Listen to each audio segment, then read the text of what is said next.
Legendary locations come in many shapes and forms, from natural wonders to man-made marvels. But some of the world's most memorable places are the ones that connect us to a higher power. The churches, mosques, temples, shrines, and their respective rituals are what link people to their faith and their history. In Cologne, Germany, is a quiet church with a legendary history. It's the kind of place where you're never truly alone with your prayers. That's because this basilica is filled to the brim with bones.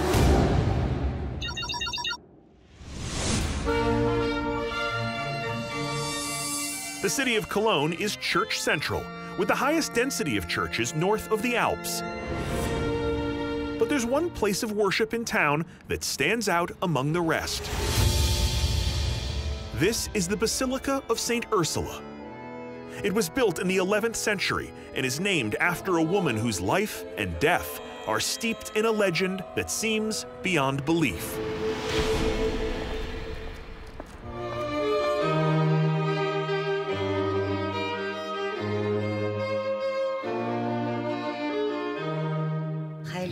The Holy Ursula, she was an outstanding woman.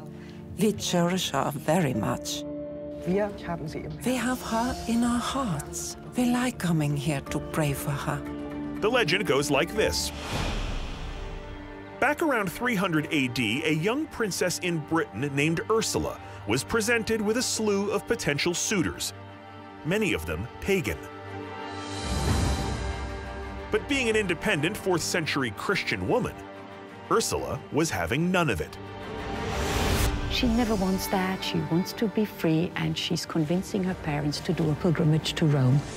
And on that trip to Rome, Ursula would have no shortage of travel companions, thanks to her 11,000 devoted handmaidens. 11,000 handmaidens? Yikes! That's excessive. Ursula had a vision that she and her ladies-in-waiting were destined to be martyred and become the virgin brides of Christ. So they set off on a journey to Rome to pursue their fate.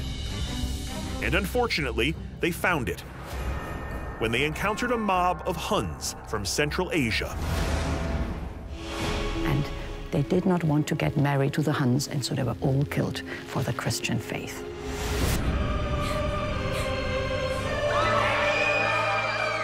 One by one, the spurned Huns cut the virgins down.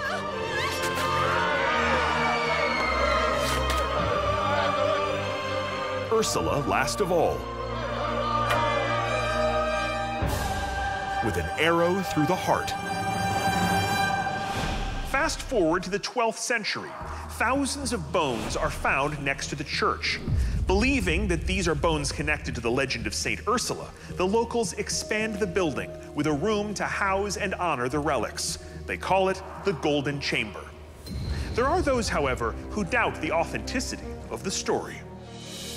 In the 1960s, the Catholic Church even stripped Ursula of her sainthood, but her story has never officially been disproven.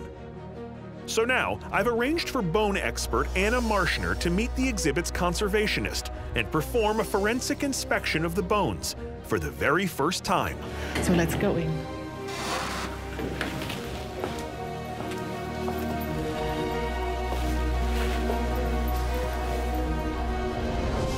Wow, this is beautiful. Have you ever been in here? No, never. Legend has held that these bones, skulls, arms, ribs, legs, and feet belong to the 11,000 women who were murdered when they refused to relinquish their virginity and their religion to the invading Huns. While the church is willing to let Anna inspect the bones, removing them is off limits. So instead, she'll have to conduct a photo analysis of the remains.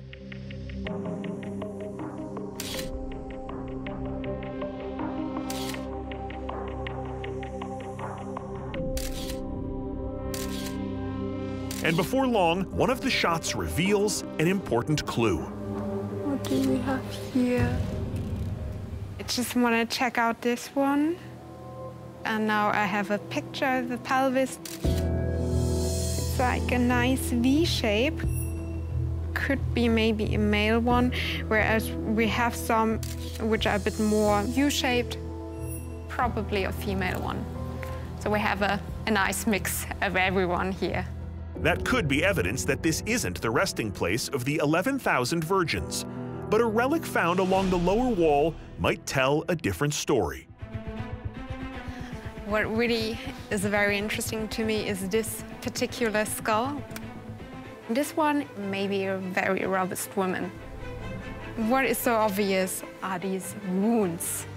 The holes on the back of this skull are wounds that are consistent with the story that Hun warriors used arrows and swords to slay the princess and her convoy.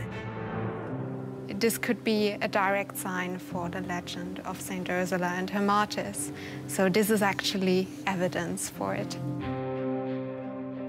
For those who attend this church to worship Ursula, and for the city of Cologne itself, whose coat of arms honors the legend with 11 tiers, standing for the 11,000 virgins, the value of these relics is beyond question.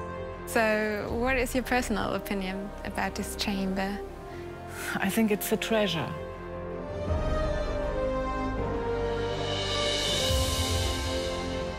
Make no bones about it, a massive collection of 1,700-year-old corpses isn't your typical treasure. But for true believers, it's a priceless link to their faith. And in my travels, I found that most countries have their own unique and seemingly unusual spiritual beliefs.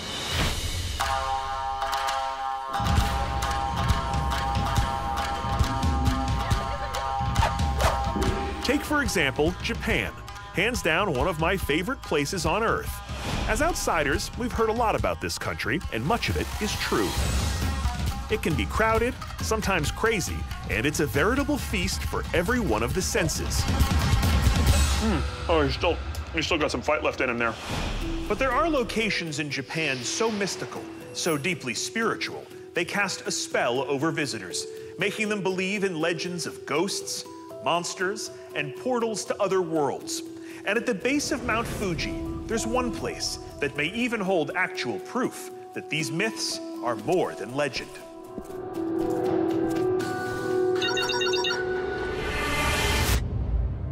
The sun sets over central Japan and the peak of majestic Mount Fuji.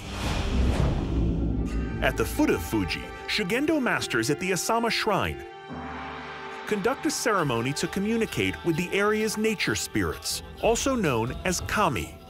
The ceremony culminates with a dramatic fire ritual intended to make peace with Mount Fuji itself, which has been known to have a nasty temper. Mount Fuji rumbles on the regular, making those who live in its shadow nervous that the big one could be just around the corner. Not to mention that it's been over 300 years since the last eruption, an enormous blast that spewed ash hundreds of miles in all directions. But it was that deadly destruction that sprouted a sea of trees, known as the Aokigahara Forest. Since the mid-20th century, it's also had another name, the Suicide Forest, a final destination for those seeking to shuffle off this mortal coil. But for those among the living, Aokigahara is believed to be a passageway to the spirit world.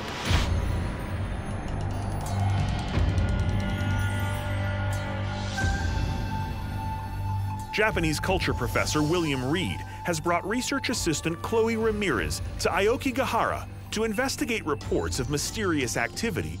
I've arranged for them to speak with Kiyoshi Watanabe, a local musician whose family has owned a home in this forest for generations. Kiyoshi claims to have had an otherworldly experience here. He's asked to meet them near the Narusawa Cave, where he begins to tell his tale. 10 years ago, Kiyoshi started renovating his family's home here in the forest, when his life suddenly took a turn for the worse. He started having trouble with his friends. His band broke up. And it gets even more serious when it starts to affect his health. So they found just a beginning of a bit of a cancer. But then a friend and spiritual medium told Kiyoshi that he was the victim of something far deeper than lousy luck. It turns out Kiyoshi broke rule number 1 of Japanese home renovation. he forgot to perform the customary purification ritual on his house. Classic Kiyoshi. And as a result, he angered the kami that lives in the Narusawa ice cave located on his property. His friend saw a black dragon, like, behind him. To appease the black dragon spirit, Kiyoshi erected a small shrine near the cave entrance, made the requisite offerings, and pretty much promised not to screw up again. And guess what? He got together back with his friends. Things started to go very well. The cancer, that went away. So actually, yeah, that's amazing. That's the kind of story we came to hear about. Yeah.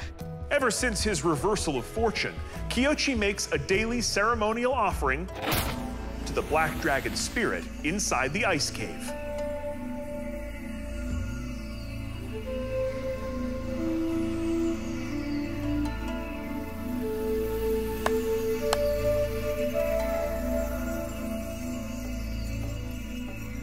Would it be possible to see the cave? Let's go. Yeah.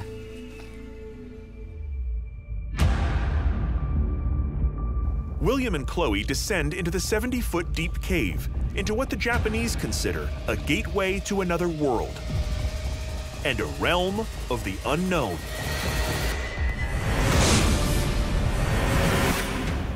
At the foot of Japan's rumbling Mount Fuji, deep inside the legendary Aokigahara forest, local Kiyoshi Watanabe is treating visitors to a rare look inside a cave he believes is inhabited by a black dragon spirit. This cave used to be a lake. When the nearby volcano erupted 1100 years ago, it dumped massive amounts of lava. As that lava cooled, a gas bubble inside burst and hardened into this 500-foot-long circular tube of volcanic rock. This cave was essentially created by fire, which makes what they're about to see next a stunning contrast. Whoa. Yeah, it's gorgeous. まさに火と氷の世界です。 This is the fire because of volcanic lava and ice. The ice is groundwater that stays frozen year-round thanks to a relatively constant air temperature down here that hovers around 32 degrees Fahrenheit. That's really cool. Isn't that cool? Yeah, fire and ice. Fire and ice, the opposite, balance of opposites. Very spiritual. Yeah. This balance found in the cave represents the dragon itself, a volatile spirit that, once appeased, becomes a fierce protector. Thank you very much. Really appreciate it. Very good. Just like this cave of fire and ice, Japan itself is a fascinating land of contradictions. Despite being a world leader in cutting-edge technology, the nation has deliberately maintained its deep connection to ancient myths. And sometimes those myths creep into the modern world in unexpected ways.